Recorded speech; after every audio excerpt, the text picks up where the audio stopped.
à tous, merci de nous rejoindre. L'essentiel de l'actualité de ce mercredi 3 juillet. Blida lutte contre les maladies à transmission hydrique. Des sorties régulières sont organisées pour vérifier la qualité de l'eau. De nombreuses opérations de rénovation du réseau de distribution des eaux potables sont d'ailleurs lancées dans la wilaya. Agriculture, la production de l'abricot en baisse cette année à Batna. Un parasite en serait la cause. Nous parlerons également du bassin laitier de Mostaganem qui connaît une véritable croissance ces dernières années grâce à l'introduction notamment des dernières technologies. Et enfin, les arènes d'Oran rouvrent leurs portes au public. Une pièce théâtrale y a été jouée à l'intérieur pour l'occasion.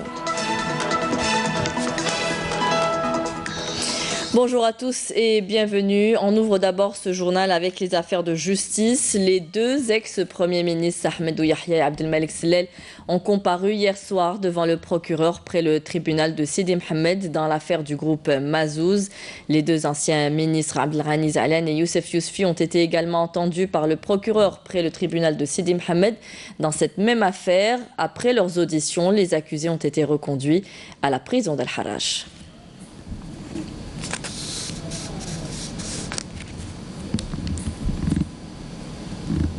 Le procès de Kamel Chihri, dit El Bouchi, a été de nouveau reporté ce matin par le président de la Cour près le tribunal de Sidi Mohamed suite à la demande de la défense.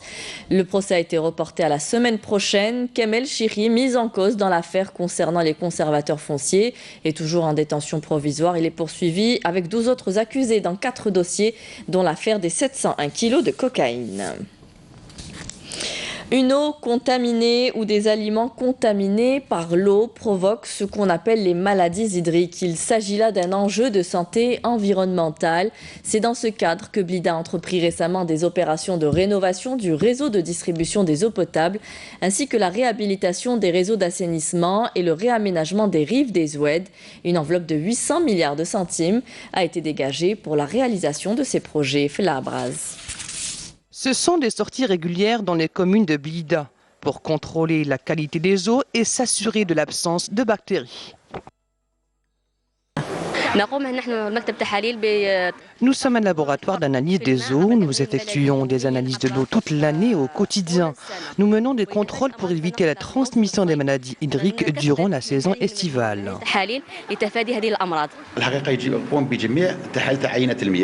Au niveau de notre laboratoire, nous effectuons une batterie d'analyse des échantillons d'eau recueillis par les bureaux de santé communaux. La qualité de l'eau, la présence de bactéries ou de microbes, tout est décelé ici. Une batterie de mesures a été décidée et mise en place par les autorités concernées afin de lutter et détecter les maladies à transmission hydrique. Pour ce faire, des contrôles sont menés au niveau des oueds et des bacs de stockage d'eau.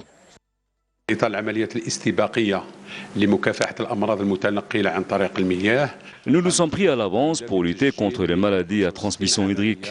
Ainsi, la wilaya de Blida a consacré 800 milliards de centimes pour 156 opérations pour la rénovation du réseau de distribution d'eau potable, la réhabilitation des réseaux d'assainissement et le réaménagement des rives des Oued, notamment Oued Bni Azza, pour lequel une enveloppe de 30 milliards de centimes a été consacrée. لنا كذلك تهيئة وتنقية وإعادة تأهيل الأودية ولنا مثال على ذلك وادي بن عزة. En somme, des opérations préventives à travers toute la wilaya de Blida pour rassurer les citoyens et lutter efficacement contre la prolifération de bactéries et de microbes dans les eaux. Les intempéries qu'a connues la wilaya de Béchar durant l'automne ont provoqué d'importants dégâts matériels. De nombreux quartiers ont été inondés, dont le quartier de Rassa, où les habitants souffrent depuis 7 mois à cause des égouts qui s'accumulent, causant prolifération d'insectes nuisibles. Un véritable problème de santé publique que les autorités tardent à prendre en charge. Menel Boutouaba. Le quartier Rarassa s'est transformé ces 7 derniers mois en égout à ciel ouvert. Une canalisation d'évacuation principale a éclaté suite aux fortes pluies qui se sont abattues sur Béchar durant l'automne et qui avaient submergé toute la commune. Depuis, les habitants ne savent plus à quel sens se vouer devant les mauvaises odeurs, les moustiques et autres insectes nuisibles et le risque sanitaire imminent. Les intempéries de l'automne ont complètement détruit ce qu'avait fait l'entrepreneur qui avait entamé son projet ici. Depuis, ce n'est que du bricolage. Ils font n'importe quoi et dès qu'il y a un peu de pluie, ça redevient comme avant. Des années, mais c'est surtout cette année. C'était pire. Et surtout l'odeur, Tanik. L'odeur, ma tqadrيش تخرجي ولا تحلي قبلتي. Les entrepreneurs se succèdent depuis des mois dans des tentatives avortées pour régler le problème qui a pris de plus en plus d'ampleur. Les riverains dénoncent le laxisme des autorités locales qui ne font rien en parallèle pour endiguer la prolifération des insectes et mettre un terme à ce qu'ils qualifient de désastre écologique. On a beau réclamer, ça ne sert à rien. Il y a des flaques partout, c'est devenu pratiquement des étangs. Il y a des insectes partout et même des reptiles. C'est le quartier qui connaît la plus forte concentration de moustiques à longueur d'année, pas seulement en été. Durant le mois de Ramadan, on était envahi par les cafards. Un tapis de cafards s'était formé ici. Et en plus des cafards volants. Donc on ne pouvait pas ouvrir les portes ni les fenêtres d'ailleurs. On a vraiment souffert. Interrogé sur les causes du retard pour régler le problème, le premier responsable de la commune se veut rassurant. Ce que vous devez savoir est que ce n'est pas un petit réseau classique de calibre 500 ou 600, mais un réseau principal de calibre 1200. Les travaux ont atteint actuellement un taux de 80%. Concernant les 20% qui restent, l'entrepreneur a été instruit de ne pas ralentir la cadence des travaux pour en finir rapidement. Pour rappel, les pluies qui se sont abattues dernièrement sur la wilaya avaient causé de grands dégâts matériels. Ces pluies qui devaient réjouir les habitants sont considérées comme une malédiction à cause du manque flagrant d'entretien des réseaux d'assainissement, de l'absence de curtage et de contrôle continu, du manque d'avaloir et de la défaillance du réseau de déversement des eaux pluviales. L'abricot de Ngaous, le fruit fétiche de la wilaya de Batna, sa réputation n'est plus à faire. La cueillette a commencé ce mois de juillet. La tendance serait à la baisse. Une perte de production justifiée essentiellement par l'invasion d'un parasite qui touche presque chaque année ce fruit. Camélia Melal. Des arbres fruitiers à perte de vue. Pas n'importe quel fruit, il s'agit de l'abricot, un produit qui fait la fierté de toute une région. Nous sommes bien à Ngaous, près de Batna. Les agriculteurs sont à pied d'œuvre pour la récolte. Pour cette année, la production est estimée à plus de 7000 tonnes, un rendement en baisse selon les agriculteurs de la région. Nous devons trouver une solution pour éradiquer ce parasite qui touche chaque année ce fruit. Cette année, la récolte représente à peine la moitié de la récolte de la saison dernière. Les agriculteurs se plaignent également des factures salées d'électricité. Nous n'avons pas de route, l'électricité coûte beaucoup trop cher, 60 000 dinars par trimestre pour irriguer ma parcelle de terre. Nous demandons aux autorités concernées l'ouverture d'une unité de transformation d'abricots au Douar Shaba, près de Oued Slimane, ce qui nous permettra de commercialiser notre production. La facture de l'irrigation qui reste élevée à cause principalement du coût de l'électricité de plus en plus cher. Encore un frein au développement de l'agriculture dans cette région qui reste le premier employeur de la wilaya de Batna. À Mostaganem, le bassin laitier est en pleine croissance avec de nouveaux projets qui voient le jour. Les exploitations disposent des dernières techniques pour maximiser la production laitière en attendant de régler les problèmes d'alimentation électrique. Halim Yaïch. L'investissement pilote s'est concrétisé avec cet élevage de vaches laitières à Haoud el-Hali, commune d'El Hassian, wilaya de Mostaganem, qui vient en extension à une autre ferme. Cela fait une année que l'État nous a aidés en nous donnant cette terre. Cette ferme vient s'ajouter à une autre où nous élevons déjà 200 vaches.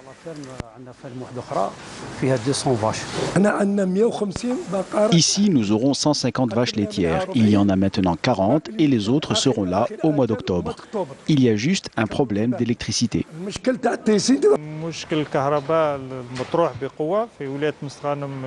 Le problème d'électricité se pose avec acuité dans la wilaya de Mostaganem. Il touche presque l'ensemble des secteurs. En ce qui concerne le bassin laitier Bouardia, une enveloppe financière a été consacrée pour raccorder le bassin laitier et les travaux sont déjà bien avancés.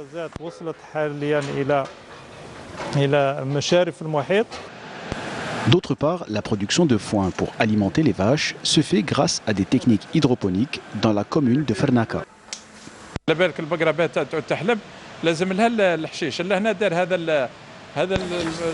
Pour que la vache produise du lait, il faut du foin.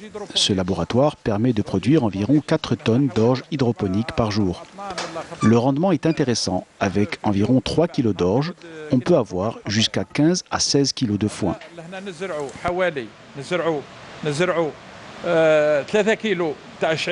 يعطينا حتى ل 15 16 كيلو تاع حشيش.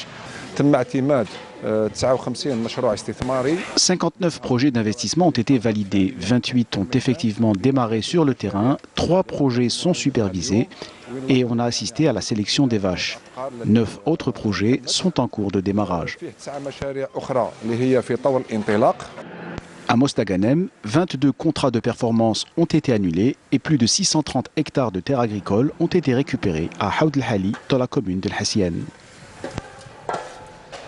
À l'étranger, le terroriste tunisien abattu la nuit dernière dans la cité populaire Intilaqa, près de Tunis, était le cerveau du double attentat suicide de jeudi dernier, lors duquel un policier est mort, selon le ministère de l'Intérieur. Ce terroriste recherché depuis 2 jours est mort hier soir dans la cité lors d'une traque des forces de l'ordre. Le reste de l'actualité internationale en bref, dans ce résumé, a commencé par la Libye où une quarantaine de migrants ont été tués dans un raid aérien nocturne contre leur centre de détention près de Tripoli. Naïma Haouch. Près de 40 migrants ont été tués dans une frappe aérienne contre leur centre de détention dans la banlieue de Tripoli, attribuée aux forces du maréchal Khalifa Haftar, qui tente depuis 3 mois de s'emparer de la capitale. Au moins 70 migrants ont été blessés dans l'attaque, selon un bilan préliminaire qui pourrait s'aggraver. 120 migrants sont détenus dans le hangar qui a été atteint de plein fouet par la frappe. En Iran, le président Hassan Rouhani annonce que son pays mettrait à exécution dès dimanche prochain sa menace d'enrichir l'uranium à un degré supérieur à la limite fixée par l'accord international sur son programme nucléaire. Le Nigeria, première économie d'Afrique et premier marché du continent, avec 190 millions d'habitants, a finalement annoncé qu'il signerait l'accord de libre-échange continental à Niamey ce week-end lors du sommet de l'Union africaine. Les députés européens ont commencé à voter ce mercredi pour un nouveau président au lendemain de l'accord au forceps conclu par les dirigeants des 28 sur les postes clés au sein de l'UE. Ils sont tombés sur le nom de la ministre allemande Ursula von der Leyen, une proche de la chancelière Angela Merkel. Cette solution a ouvert la voie à une Française, Christine Lagarde, pour prendre la tête de la Banque centrale européenne. Une éclipse totale de soleil, également visible dans une grande partie du Pacifique ainsi qu'en Argentine. Des milliers de personnes au Chili y ont assisté. À l'observatoire de la Silla, au milieu de la zone d'observation dite Ground Zero, des scientifiques, des invités spéciaux et des amateurs d'astronomie se sont réunis pour vivre une éclipse solaire totale dans une région de la Terre la mieux préparée à assister et étudier cet événement. On estime à 300 000 le nombre de touristes qui ont afflué dans cette région où la sécheresse, la pureté de l'air et la faible pollution lumineuse ont créé un paradis pour les amateurs d'étoiles.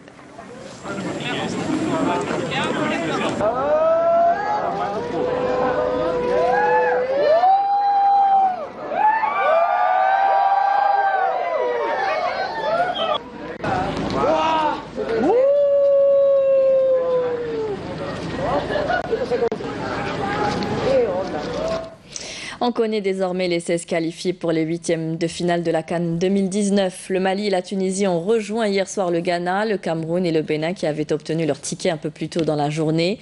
L'Algérie connaît donc son prochain adversaire. Les Verts seront confrontés à la Guinée le 7 juillet prochain au stade du 30 juin au Caire à 19h GMT. Les arènes d'Oran ouvrent de nouveau leurs portes au public après des travaux de réhabilitation. Pour l'occasion, une pièce théâtrale a été jouée au cœur du Colisée, un spectacle de rue organisé par le théâtre régional d'Oran. Naïma Chekchek. Le Colisée d'Oran renaît de nouveau, un vestige qui s'est mué en grand espace culturel et qui a alors ouvert grand ses portes au public, invité à apprécier ce théâtre de rue. J'ai bien aimé l'initiative le théâtre régional d'Oran, le fait que dans un lieu touristique et historique, un peu délaissé.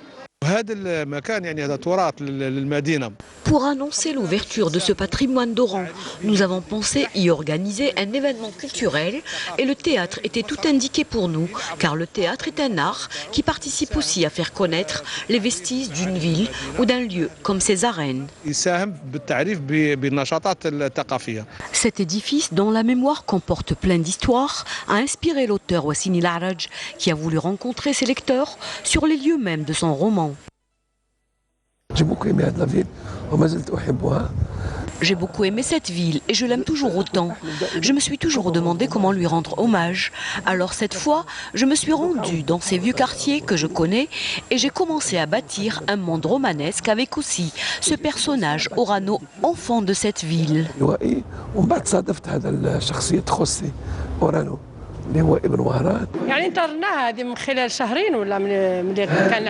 Notre pièce était prête depuis 2 mois. Nous attendions de la présenter aujourd'hui, mais nous ne savions pas que ça allait être ici dans les arènes d'Oran. C'est extraordinaire. J'espère qu'il y aura des services pour les touristes qui visitent, tels que des cafés traditionnels, etc.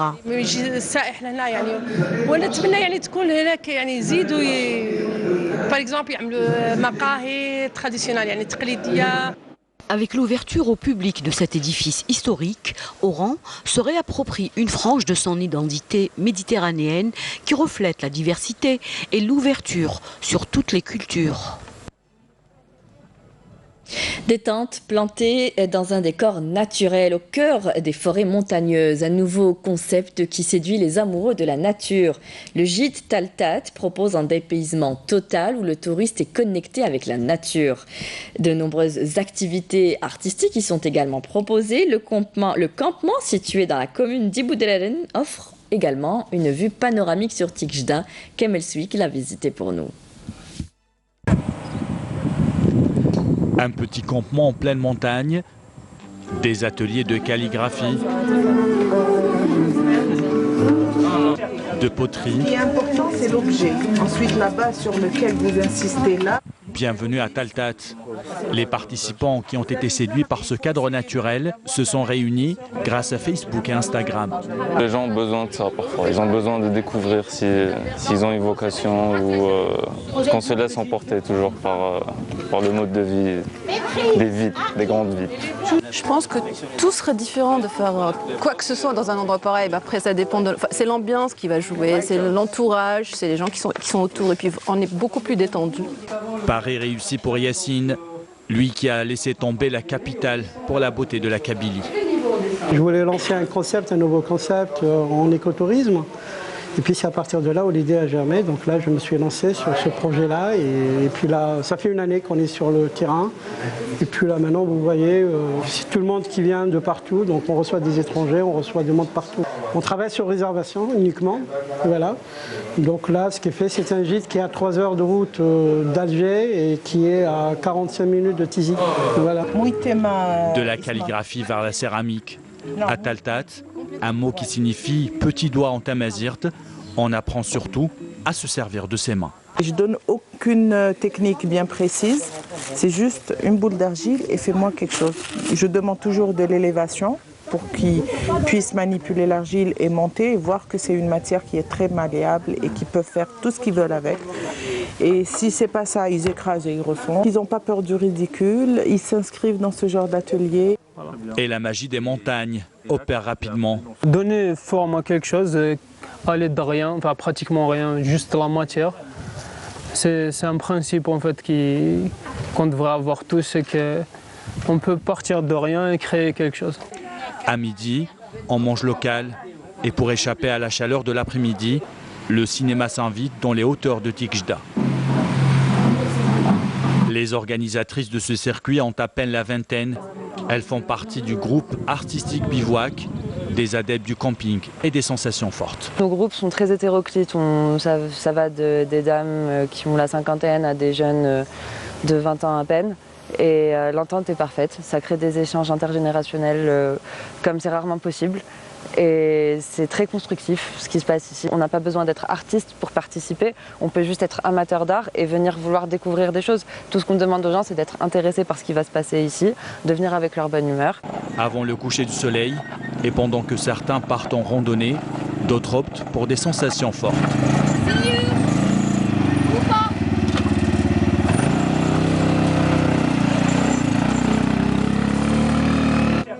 Soirée musicale, randonnée nocturne, des activités qui ne font pas oublier aux visiteurs d'Iboudraren de profiter d'abord de cette vue imprenable sur Tikjda. Et voilà un séjour qui vous change du quotidien. Notre destination touristique du jour, Annaba, une ville riche de par ses potentialités touristiques. Avec l'arrivée de la saison estivale, les plages de la Wilaya ont connu une nouvelle dynamique en matière d'investissement pour accueillir les estivants. À savoir que la Wilaya compte une quarantaine ou plus d'une quarantaine d'établissements hôteliers. Soumia Zarouali. Située au nord-est du pays, la ville d'Annaba constitue un véritable trésor en matière de tourisme. La perle de l'est du pays dévoile ses nombreux atouts, surtout lors de la saison estivale. Avec une façade méditerranéenne de plus de 40 km, Annaba dispose de très belles plages très prisées par les estivants en quête de fraîcheur.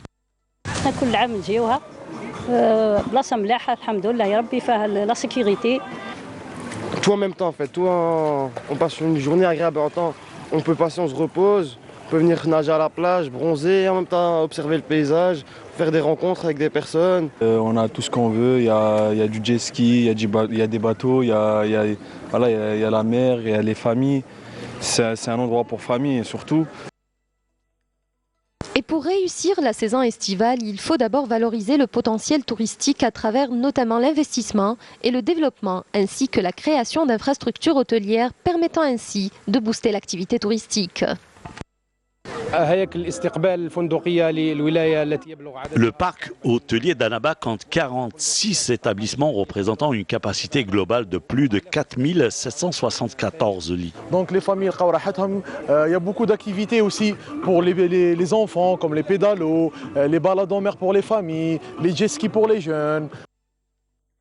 Le secteur du tourisme a connu à Annaba une dynamique sans précédent avec plusieurs projets de relance et d'initiatives innovantes de valorisation des potentialités touristiques locales en associant tous les acteurs en vue de transformer la wilaya en région d'attraction touristique. Du théâtre, à présent, le TNA a aménagé de nouveaux espaces au sein du théâtre même. Après des travaux de restauration, une deuxième salle de théâtre a été ouverte. Le second espace est réservé aux expositions, notamment. Pour l'ouverture, 40 artistes ont été appelés à exposer leurs œuvres. Hassiba Abdallah. Plus de 40 artistes sont réunis dans cette nouvelle salle du Théâtre national d'Alger Mahiddine Bechtarzi. Ils sont tous là pour une exposition collective dédiée à l'art plastique qui marque l'ouverture officielle de ce nouvel espace culturel. L'artiste a sa propre perception de l'imaginaire et de la beauté et il puise sa force de son âme. On espère que d'autres artistes nous rejoindront. Il faut qu'ils sachent que cet espace leur est ouvert à tous sans exception avec tous leurs différents styles, les différentes formes, classes et écoles artistiques.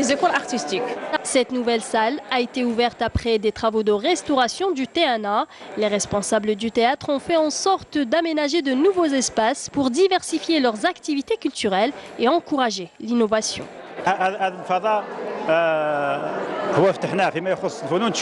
Nous avons ouvert cet espace pour l'art plastique. Nous avons ouvert aussi une autre salle de théâtre, Hadj Omar, pour le théâtre de jeunes. C'est donc la deuxième salle de théâtre au TNA après celle de Mustafa Kateb. Cet espace est ouvert à tous les jeunes.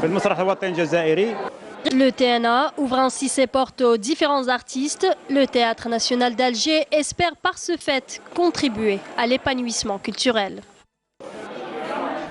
C'est la fin de ce journal. Merci à vous tous de nous avoir suivis. Vous pouvez revoir tous nos programmes sur les adresses qui vont s'afficher en bas de votre écran. Dans un instant, vous retrouverez Friel Chir pour les prévisions météo. Et rendez-vous ce soir avec Amina Zahouf pour le journal à 19h. Très bonne journée à tous. Au revoir.